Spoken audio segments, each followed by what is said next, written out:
Data సెంటర్లకి కేంద్ర ప్రభుత్వం bumper offer ప్రకటించింది. మన దేశంలో కొత్తగా ఏర్పాటు చేయబోయే డేటా సెంటర్లకు 2047 వరకు ట్యాక్స్ హాలిడే ఇచ్చారు.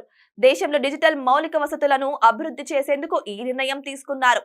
డిజిటల్ చెల్లింపులు, ఈ-కామర్స్, ఆన్లైన్ సేవలు, క్లౌడ్ కంప్యూటింగ్, ఆర్టిఫిషియల్ ఇంటెలిజెన్స్ వంటి సేవల కోసం భారీగా డేటా వినియోగం జరుగుతోంది.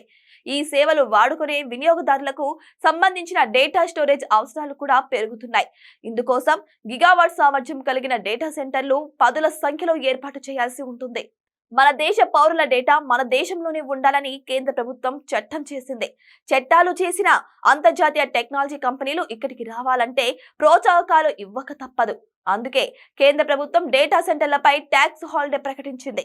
అయితే ట్యాక్స్ హాలిడేకి షరతులు వర్తిస్తాయి.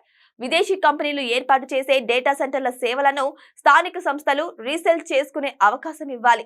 ఉదాహరణకు గూగుల్ డేటా సెంటర్ ఏర్పాటు చేసినా అందులోని క్లౌడ్ కంప్యూటింగ్ సేవలను టీసీఎస్, ఇన్ఫోసిస్, అదానీ, రిలయన్స్ వంటి స్థానిక కంపెనీల ద్వారా వినియోగదారులకు విక్రయించే అవకాశం ఇవ్వాలి. ఈ విధానంతో మన కంపెనీలు కూడా టెక్నాలజీ పరంగా అభివృద్ధి చెందుతాయి. కేంద్ర ప్రభుత్వం తీసుకున్న నిర్ణయం ఆంధ్రప్రదేశ్లో ఏర్పాటవుతున్న డేటా సెంటర్లకు పెద్ద వరంగా మారింది. Google, meta, Sify, Reliance, Brookfield వంటి సంస్థలు విశాఖలో సుమారు 4 గిగావాట్ల సామర్థ్యంతో డేటా సెంటర్లు స్థాపిస్తున్నాయి. వీటికి అవసరమైన విద్యుత్ ఉత్పత్తి చేయడానికి ఈ కంపెనీలే సోలార్, విండ్ పవర్ ప్రాజెక్టులు నిర్మించడానికి సిద్ధమవుతున్నాయి. ట్యాక్స్ హాలిడేతో భారత్ గ్లోబల్ డిజిటల్ హబ్ గా అభివృద్ధి చేయడానికి ముందడుగు పడింది. ఇందులో ఆంధ్రప్రదేశ్ కి అత్యధిక ప్రయోజనం కలగనుంది.